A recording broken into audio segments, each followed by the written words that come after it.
Welcome, ladies and gents. Chris Andre here. You can find me at BetBoxing on Twitter, or of course you can subscribe to the channel. Let's talk boxing. Let's talk about the masterclass put on by Dmitry BIVOL. The fight went exactly as I expected from a technical perspective. You can go back and watch the technical preview video. I did pick Dmitry BIVOL in the sense that I felt that he'd win the fight, but I felt that he would be robbed.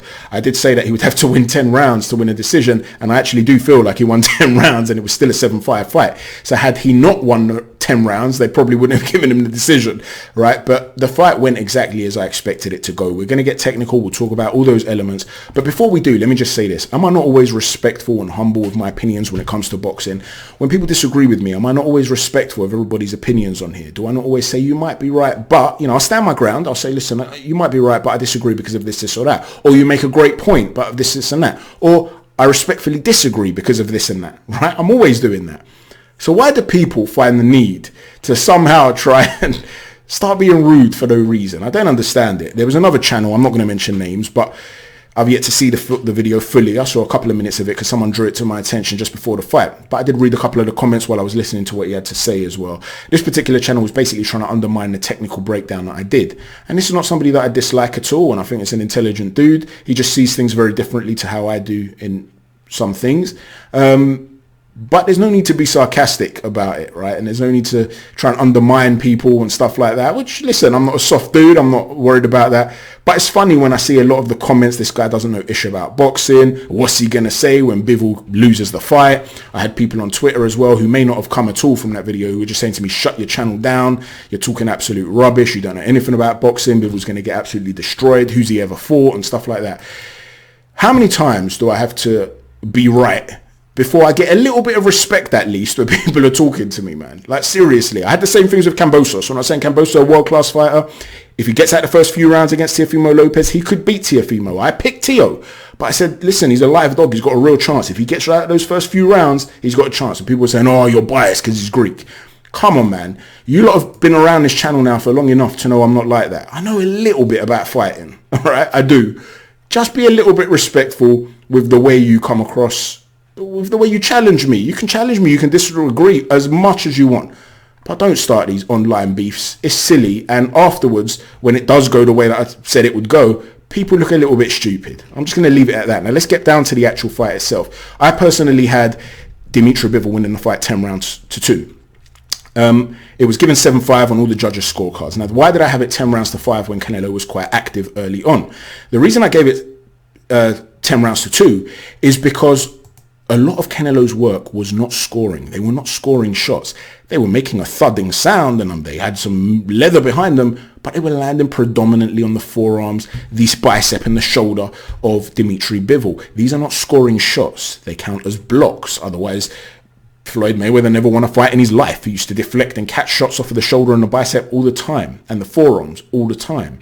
Okay, they don't count as scoring shots. Now, it can be tactical. You saw with Canelo busting up the arm of Callum Smith, he was then unable to use that arm. It may have been a technique from Canelo. Let me smash up that left hand from Dmitry BIVOL so I can take away his jab. And if I can take away his jab down the stretch when he can't use it as a weapon, I'm then going to start teeing off on him. Fine. But as a tactic, it didn't work. In terms of scoring, while you're scoring this fight, that doesn't count to Canelo Alvarez. In fact, at the end of round 6, when I had Canelo Alvarez 5-1 down, and even the one he won was a swing round, Sergio Mora said on the telecast, Canelo is going to have to be content with hitting forearms and shoulders. Sorry, Sergio, you can't be content with that. They're not scoring shots. It then goes to Sean Porter, who says, I've got Canelo 3-2 up. What are you on about, bruv? What are you watching? I know he was like 12 miles in the air. He was right at the top of the stadium, but I know you're watching it on a screen. What are you talking about, bro? This is shocking. What are you guys watching? That wasn't a 7 rounds to 5 fight. He toyed with him. He schooled him. He actually schooled him. And I'm not trying to hate on Canelo. I've been saying, and I've been getting a lot of rubbish from other people, and people on that channel, by the way, that made the video, because I rate Canelo so highly. I think he's an exceptional fighter. He is one of, if not the most intelligent boxer in the sport. His ring IQ is incredible. The traps he sets, the misdirection, it's incredible. But there's no such thing as superheroes. And stylistically, BIVOL was all wrong for him.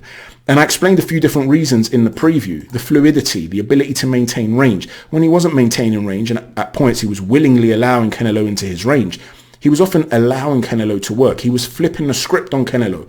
We spoke in the preview about how Canelo's had some stamina issues and that when he takes portions off of rounds like he did against Caleb Plant, he's going to have to make him work in those rounds, in those moments. He did. Canelo would be up against the ropes. He wasn't taking stupid risks to jump in there and get caught with a big counter shot, but he was prodding away, working that body, forcing him to work every second of the round. I'm going to let you into my wheelhouse too, but I'm going to cover up and I'm going to let you go to work, which is what you do to others, right? And I'm going to get you tired. And there were points when Canelo was running on fumes. We spoke in the preview as well about how Canelo likes to edge his feet into range and how other fighters in the past will feel like, I've got to do something. Do I punch? If I punch, I'm trying to keep him off. If I'm not causing any real damage, I can essentially tire myself out. Alternatively, if I move, he's going to speed up his feet. So what do I have to do? I have to move faster. Then I can start to get out of breath. So he starts to tire you down before the latter half of the fight. I explained how the weight distribution of Bivol was different and that if he was to control the tempo early on and be able to maintain range and be able to be smart with his defense and stuff like that, he would be able to see out the fight essentially, even though I didn't think he'd be given the decision. I thought he would win the fight in real terms. Well, what did he do early on? He started prodding away with that jab and sporadically would drop in a solid jab. Sporadically, he'd let go of a flurry of shots, knowing that he's catching the big power shots on his arms. Nothing's really getting through. Nothing's getting around the guard. Nothing's really getting to the body. His distance control when he was in the center of the ring was brilliant for the majority of the fight. When he was up against the ropes, very tight. He'd allow one shot possibly and then he'd spin off. Usually he'd catch that shot. Canelo did have some success dropping the uppercut through the guard, but he might have landed that 1 or 2 times in a round and Bivol would be landing double digits according to CompuBox in every single round. And Canelo, up to a certain point, I can't remember at what point they mentioned this, the 7th round or whatever it was, Canelo had not landed double digit punches in any round. So he was outlanding him consistently and making sure he was not getting caught with anything massive. Even when he was getting caught with something solid, prior to the fight, I put out a tweet on Twitter to let people know, to try and get people to observe things differently, because I started to see a lot of people say that Canelo Alvarez is going to just knock this guy out. As good as Bivol might be early on, he's not going to be able to last. That Canelo power is going to take his head off. So I put out a tweet and I asked on this Twitter poll, who do you think hits harder between Canelo and Golovkin? And 70% of the people, it was only 102 votes or whatever, because it was only out for 2-3 hours, 71% felt that Golovkin hits harder. I also asked for those of you that answered, tell me what percentage there is in a difference between who you think hits harder. And everybody was saying, I think Golovkin hits harder by 10%. I think Canelo hits harder by 15%. I think Canelo hits harder by 5%. Golovkin by 20%. There were only a couple of people that said Golovkin easy. The majority of people had them very close. Some people said it depended on the type of punch they were throwing. What my point was, because then I put in another tweet to show this, they did a scientific study on the production of power in terms of pressure by Gennady Golovkin when he was a middleweight. Now, hurting a guy, knocking a guy out, there's a lot more to it than the production of power. This is something that Hatman's spoken about on many occasions as well. It's to do with precision, for instance. You know, how precise are you with where you land your shot? It's also to do with things like using disguise, because it's the shots you don't see coming that hurt you. And Canelo is a master at that, misdirection, right? But ultimately, if you're just talking about how hard a dude punches, if you're talking about the sheer production of power, they looked at Golovkin's scientific statistics and he hits like a light heavyweight, a solid light heavyweight. For a middleweight, that's impressive. You're punching 2 weights above your weight category. That's nuts, right? That's brilliant. But it's still a light heavyweight. So if you feel that Canelo hits even a little bit harder than Golovkin, why do you assume this is nothing that Bivol has felt before? What do you think this is? I know a lot of people watch Marvel and all these other superhero movies. These ain't superheroes, bro. Right? That doesn't mean that he's not capable of hurting him. If he catches him flush on the jaw, he's capable of hurting him. He's capable of hurting a heavyweight if he catches him flush on the jaw. There's no doubt about it. But these are world-class fighters that are going to deflect shots, roll with shots and things like that. It's not Canelo hitting the average big heavyweight who's a solid guy, who's a club fighter, who's a doorman, not the weekend, and he's hit him on the jaw and he's knocked him out. You're talking about him fighting another world-class light heavyweight who sees shots, knows how to deflect, knows how to cover up, knows how to roll with shots. The chances of him blowing him away like that, when the work he's going to be doing is probably going to be sporadic, like I said in the preview, are very low.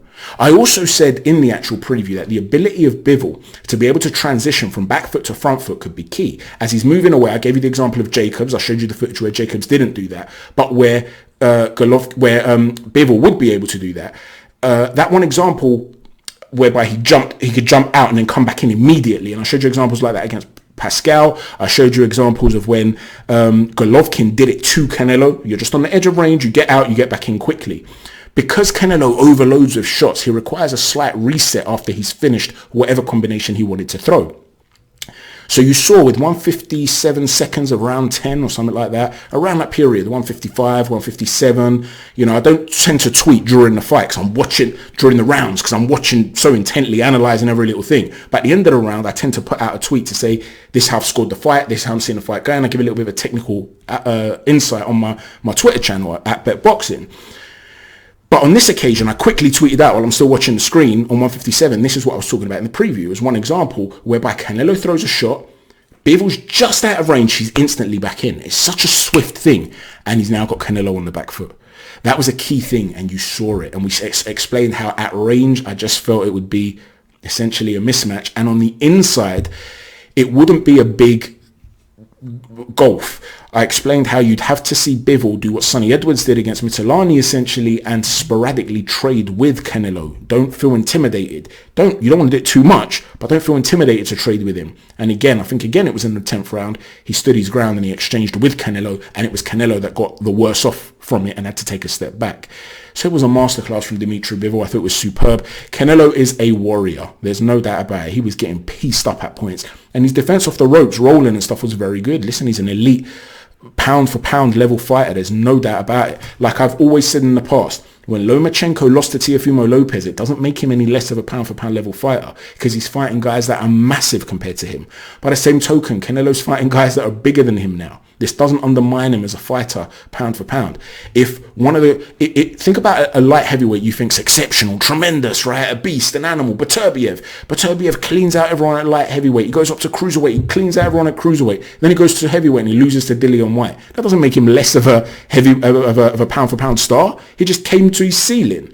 So I respect Canelo and I respect all that he's doing in the sport, but stylistically, Bivol was going to be all wrong for him, in my humble opinion. And like I said, I've got no problem when people disagree with me. I'm not the sort of guy that always picks the underdog. Often I will pick the favourite. On this particular occasion, I felt that Dmitry Bivol would be the one to essentially win the fight. And I just said it how I saw it, basically. And it turned out exactly as I saw it. Let me know what you think. How do you think a rematch would go? Do you think Canelo, who did say he would have a rematch, would adjust enough to win the fight legitimately? Or maybe you think he'll adjust enough to make it slightly closer and that would be enough for them to job Dmitry Bivol like they tried to do today? Let me know what you think. Please hit that like button, that subscribe button and that notifications button.